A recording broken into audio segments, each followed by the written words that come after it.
This is the F-84. It's one of the aircraft my dad flew during his career with the United States Air Force. Our next interview is by a gentleman who also flew during that period of time, but for the United States Navy. He then had a career in the FAA. He's now retired and has taken an interest in ultralights. I asked him if he would talk to us a little bit about weight and balance and anything else he thought was important. Here's Bob Gambril of Wichita, Kansas. As a kid, I got out of high school, joined the Navy, and was a destroyer sailor for a few years. But my main job was running the small boats. So I like to drive things.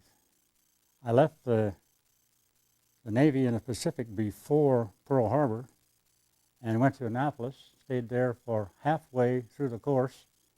Pearl Harbor happened, and I found out that I could get into naval aviation. So after finishing the training, I was now a pilot. And my classmates had to put in a year before they could become pilots. So I thought I had made a real good decision. So I started flying in 1942, and I'm still flying. Quite a different machine, but that's what happened. Well, to rush through the war and a number of Mediterranean cruises and lots of night landings and on the carriers, I retired from the Navy, that is, and went to work for the Federal Aviation Administration. After 26 years with the Navy, I put on top of that 23 years in the FAA. And then decided to go to work for a living and moved out here to the farm and trying to keep my garden growing and keep my airplane flying. So that's from then till now.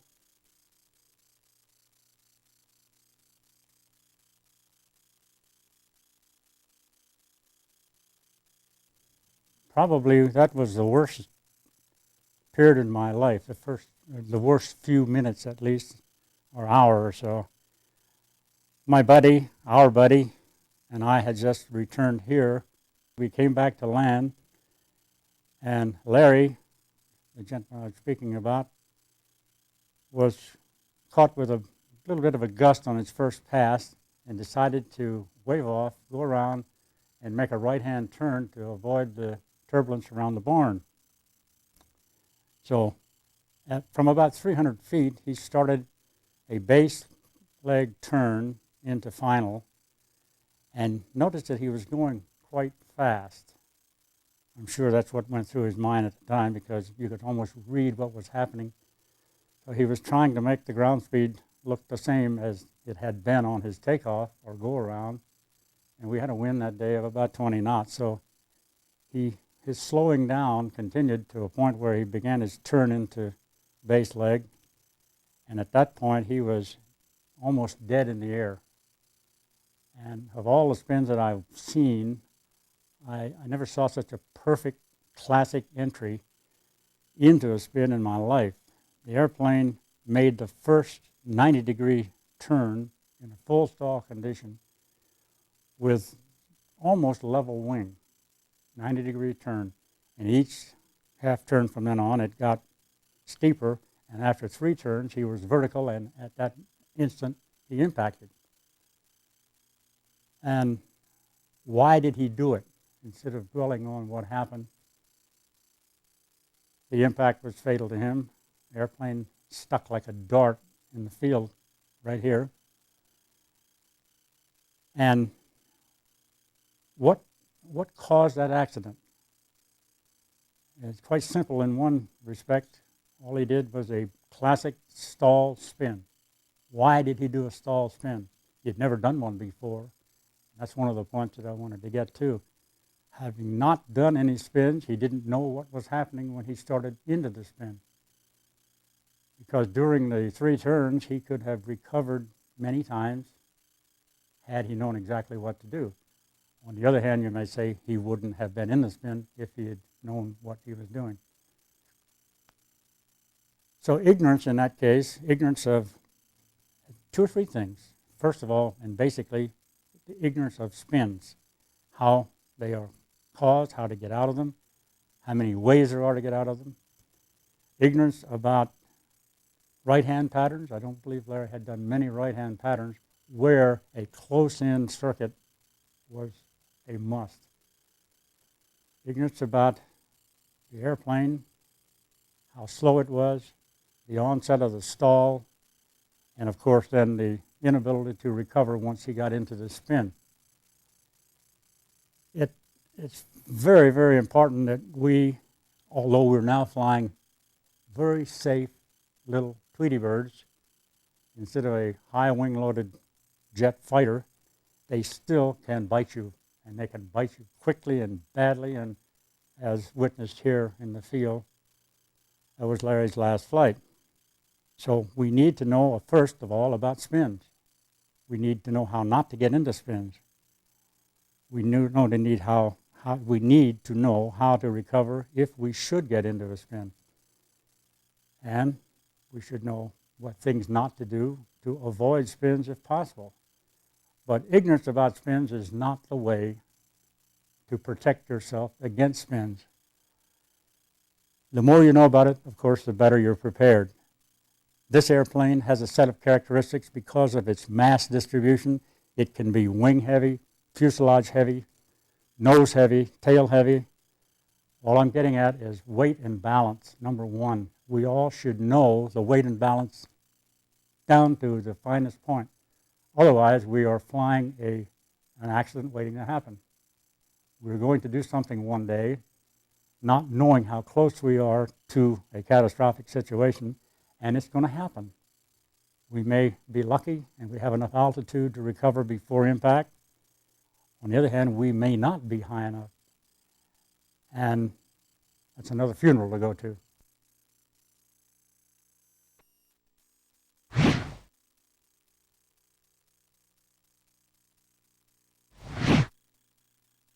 What is a spin? A spin is when you have a rotation with the airplane stalled. At least one wing is stalled, which will perpetuate the auto rotation of the airplane. To get it out of that condition, you must first break the stall and then get the airplane back to the mode of flight or the position and attitude that you want. Whether that may be straight and level. It will be for a while. After a spin, you'd like to be straight and level for just a few seconds.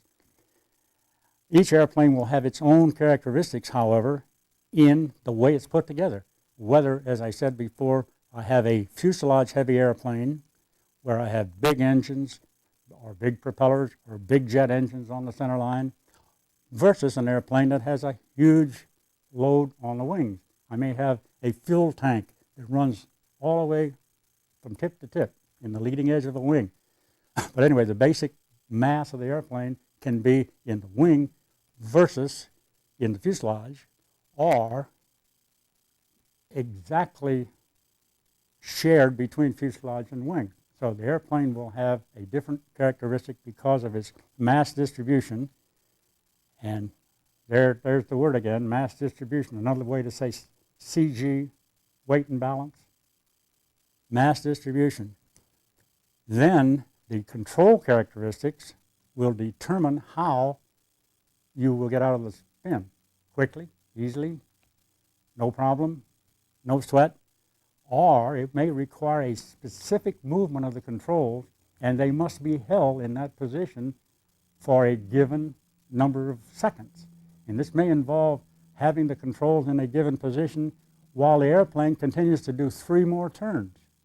You say, hey, this isn't working. Don't stop yet, particularly if you're the test pilot, because you've got to hold it long enough to know. That's why I wanted to have 7,000 feet, 10,000 feet, 30,000 feet, whatever the airplane happens to be, before I enter into the test spin. So every airplane will have its own characteristics. The spin will feel differently. It will have possibly not a stabilized mode. It may be that it spins 3 turns in a relatively nose-down position, and then after it reaches a certain rate, the characteristics will change. That is, the controls will change. The mass distribution will have a different effect, and the airplane will start to come up, and it may go inverted a couple turns, and then it goes back into this sequence of a normal set of turns. And I say normal to that particular airplane. So the commonality between airplanes is there, because a spin is a stall in a rotation, but each airplane may have a different way to get out of it. I'm very, very adamant about my feelings in that area. Everyone should have some spin training if they're going to be doing any more than absolutely straight and level flight. And I don't know how you can do that, particularly in ultralights. You're not allowed or not supposed to do acrobatics in big airplanes. And an acrobatic maneuver is defined as anything over 45 degrees of pitch and 60-degree bank angle. So that's not quite normal operations for airlines, but since they occasionally get 45 degrees angle of bank, you should know what it's like in whatever airplane you're going to be flying. So get some training. Get somebody to take you aloft in a spinnable airplane, and an airplane that has been spin tested, as a matter of fact. Find out what it is. That is, what it is like to be in a spin.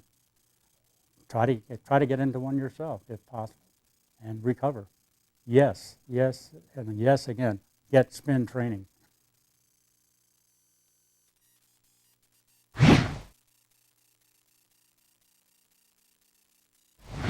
It's quite simple, but I find that very few people know what it is. I must admit that doing it one way is not the only way. Maybe I can calculate changes in weight and balance, I think, if I do it very carefully, by keeping track of what is my loading. There's not much baggage that I can put in the nose of this airplane. I can't carry many people in the back seats, so my weight and balance here is relatively small area to be concerned with. However, I can make changes that are very critical, because a small change in this little airplane is very, very critical, and the characteristics will change. In some airplanes, I have an 1.5 inch variation between critical forward and critical aft. What do I do about that? I have to know what is my critical condition. In this airplane, I know my CG will be forward, most forward, when I am out of fuel. That's the only thing I have that I'm going to move, really. I'm going to be in the seat. I can change the CG by leaning forward or leaning back, but within rather small limits. And I may have a stabilization in the spin which requires more than a little bit of change. So we've got to know the CG, measure it, find out exactly what it is, and then creep up on the characteristics of the airplane in the critical conditions of CG and overall weight. What is the critical for spins? Each airplane will have a different criticality. However, generally speaking, an aft CG will cause the airplane to spin in a nose higher attitude when stabilized, if it stabilizes. And most of these small aircraft in this kind of wing will stabilize after 4 or 5 turns, but not after 1 or 2. So one spin won't tell you what the characteristics are. It may be faster as it winds up, or it may be slower, or it may have a repeating departure. It will spin one way for a while, go over the top, spin the other way, and I've seen some airplanes that do that. These have not so many different modes of spinning, but it'll still kill you if you don't know what it is. That's the main thing that I wanted to get off my chest about spins. After watching my buddy fly his last flight because of the ignorance, we can at least do that. So in training somewhere, get somebody to at least show you spins. And if you're not going to become proficient in executing spins, be proficient in being able to recognize a spin and watch what he does to get out. And at least realize that your discombobulation and your out of touch with reality really happens when you get into a spin for the first time. You don't know what's happening. Your disorientation is really tremendous. And that's about it for spins, generally speaking.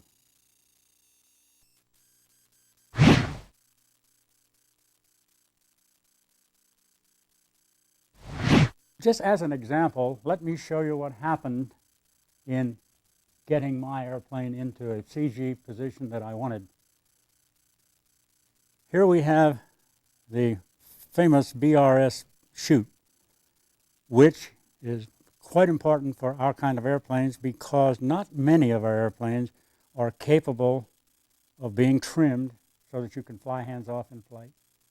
So in the event we broke something, like the wing breaks off, or fractures anyway, or if I lose some cables, I may be in a position where the airplane will go into a perpendicular position and impact. And I can't do anything about it except sit there unless I have a parachute. Either wearing it here or wearing it here. Here we have a parachute, which will get us over that problem in the event it happens. If, again, we have enough altitude to use the parachute.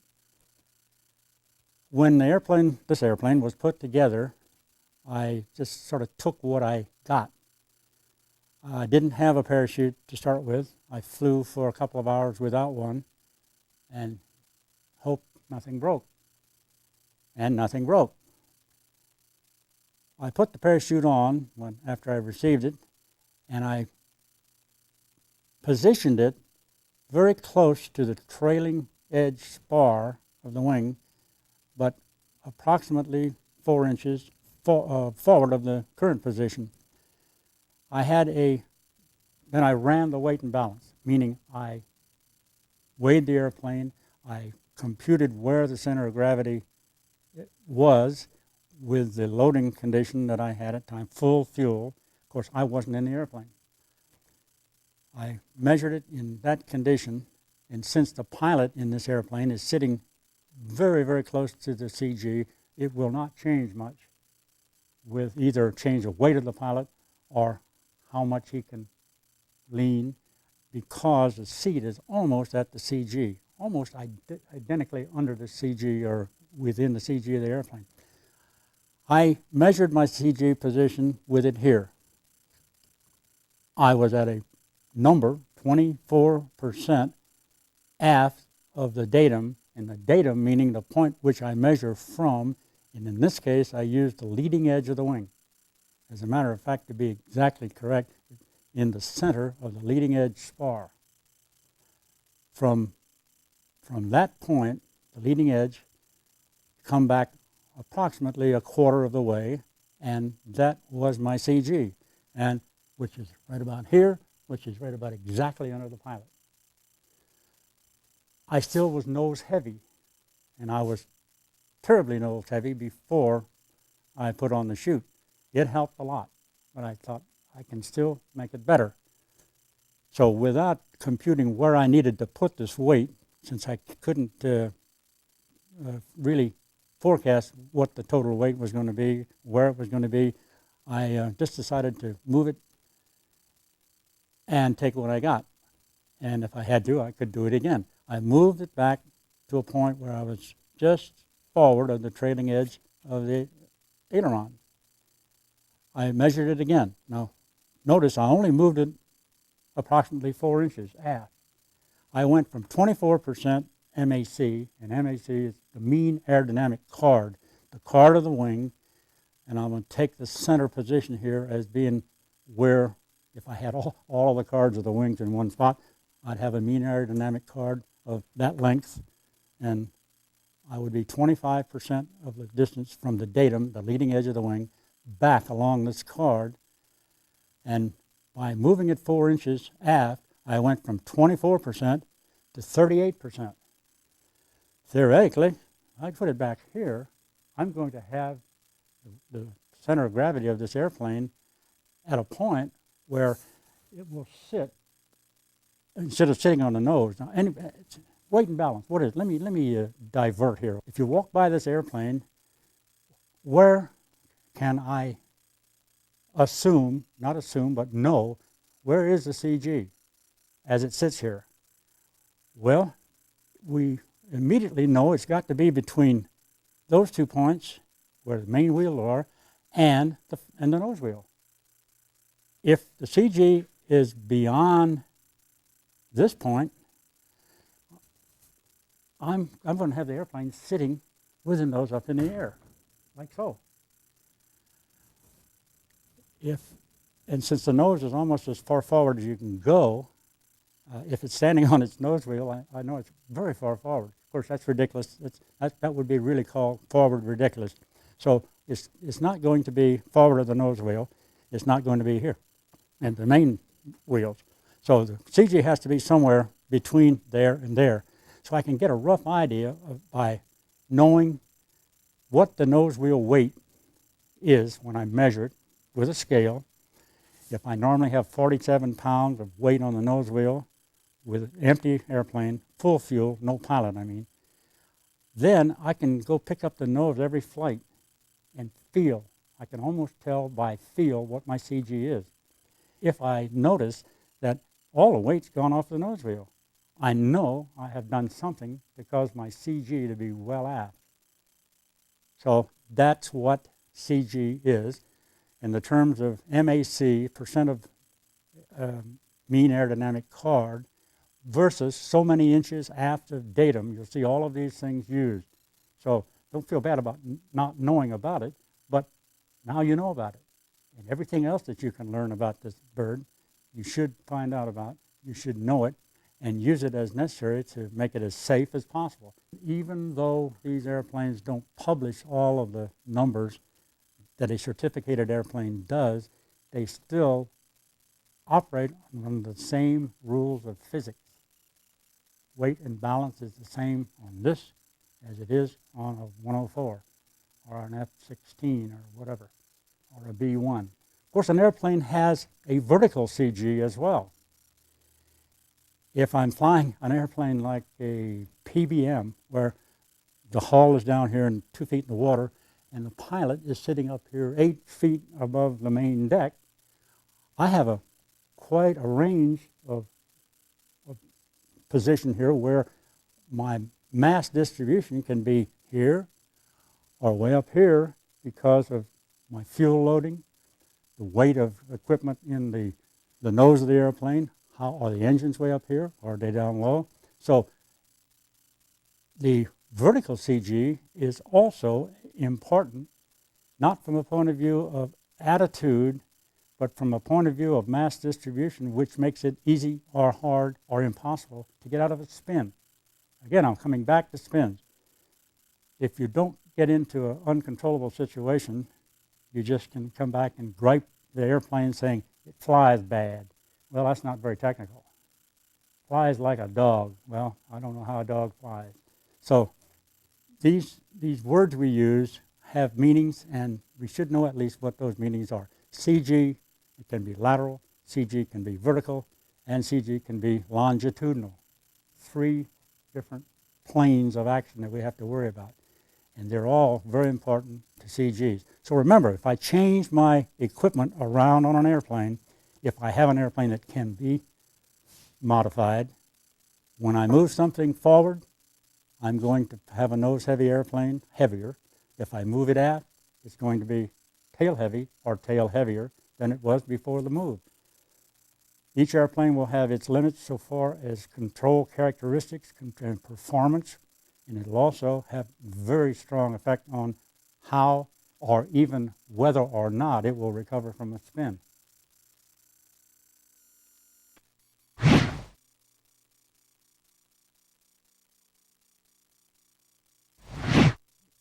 When you get into spins, the first thing you should do is reduce power to start with, and stop the rotation second, and third, regain your normal flight attitude, meaning nose up, nose down. If you happen to be inverted, you have a whole new set of circumstances. Sometimes the control inputs that are required to recover are reversed from what they would be in a normal upright spin. I'm talking about the inverted spin. Fly with the hands a little bit here. If I'm doing a maneuver and happen to be inverted, and I reach a point where the airplane stalls, And from this attitude now, gravity, the only difference is gravity. The airplane doesn't know whether it's right side up or right side down until gravity works on it. Gravity is working down on the airplane this way and going through the wing like so. I stall and the airplane starts to rotate upside down. And if the airplane has a normal, flatter than normal spin attitude in an upright spin, say it was up here at 45 degrees, which is quite high. Inverted, it may not be the same because the camber of the wing is different upside down. The semi-symmetrical wing has more camber on top. Some camber, but not as much on the bottom, or varying amounts of that. So when I'm in the upright spin, I may need to do something different with the stick. Instead of holding the stick all the way back, instead of holding it neutral, instead of holding it all the way forward, none of those are usually the case, but it will change abruptly. So I must know the difference in spin recovery technique, control position that is, how it varies between an upright spin, that's a normal spin, and if I go into the spin from an inverted position. So very important to do all of these things with knowledge instead of having to learn about it while you're in the spin.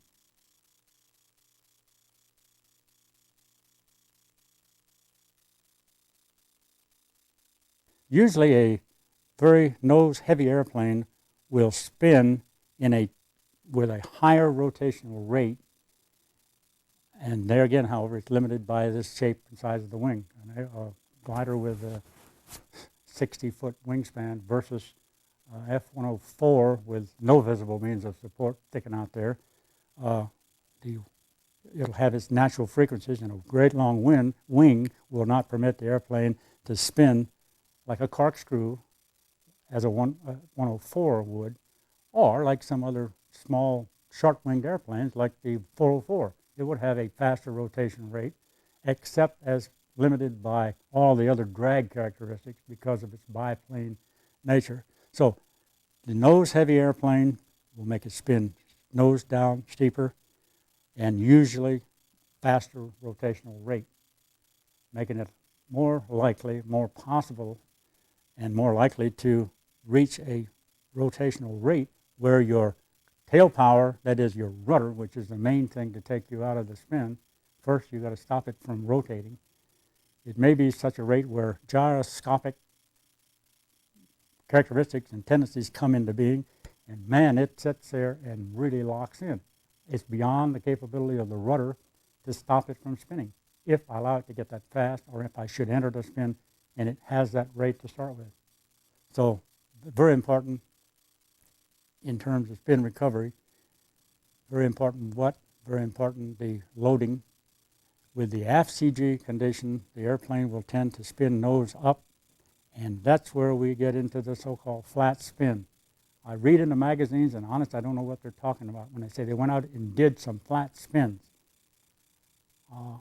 I know something that you can do which would simulate a flat spin, take full power and put the airplane into the spin with full power. And with that condition, the wing that is still flying will have so much lift that instead of it being nose down, it will sit up here like so and just spin around. And because of that attitude, it would cause the rotational rate to be a lot less. The rate would be less than if you're nose down. We had an airplane at the test division which was used for various large-scale projects like towing 5,000-foot long cables for supersonic firing. The airplane was griped as being strange, weird, flew funny. That's also not a very technical way to explain it. It wouldn't be very good test pilot terms, I guess. But that's about all we could get. It never feels to get on the step. It won't cruise the way it used to. So, well, let's run a weight and balance. And this was on a 70,000-pound airplane, which requires a little doing instead of taking a couple sets of bathroom scales. Anyway, to get to the end of the point, guess what? The airplane was 5,000 pounds overgrossed. and it was almost at the aft limit of CG. So no wonder the airplane didn't ever get on the step. It's flying along like surfing on the backside of a wave. 5,000 pounds. Percentage-wise, what do I need to do here? 15 or 20, about a bicycle. Put a bicycle on the side, and I don't know what may happen. I was doing a project one time for a preacher who wanted to spread the word of God from the air, and all we had was this huge horn megaphone looking, a big speaker. So the only way I could get it aloft was to put it between the fuselage and the wing strut. As far away from the wing as I could get it, I thought. And this is done without any help from anybody. Mistake number one, there's aerodynamic things afoot here which you should know about, which I should have known about, and I didn't. And this happened to be a Luscombe.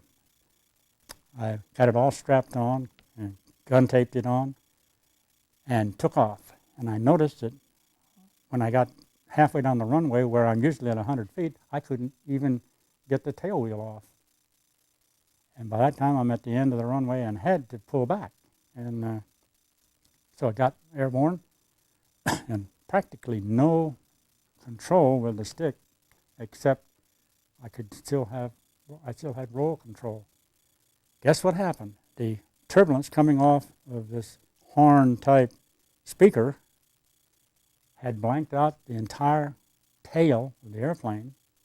So when I used the stick to raise or lower my nose, all I had was just a big area of separation, and the whole horizontal stabilizer was awash in the turbulence from my speaker. So again, if you're going to be a test pilot, get some help. Find out what to do and what not to do. Weight and balance will kill you. It'll also, if you know about it, will keep you from getting killed. Having said all these things, with one purpose in mind, and that is to make our sport as safe as we possibly can through more knowledge about the machine we're flying. How can we ensure and assure that we have it as safe as possible? Weight and balance. Why? Spins. We don't want to do spins accidentally. We want to be able to recover from one if we do get into one. That is the main thrust of what I've been trying to say. So keep it in mind. We want to continue to fly. We want to do it safely. We want to do it with minimum interference or control by some outside forces, particularly the FAA. So it's all in our hands. Fly safely.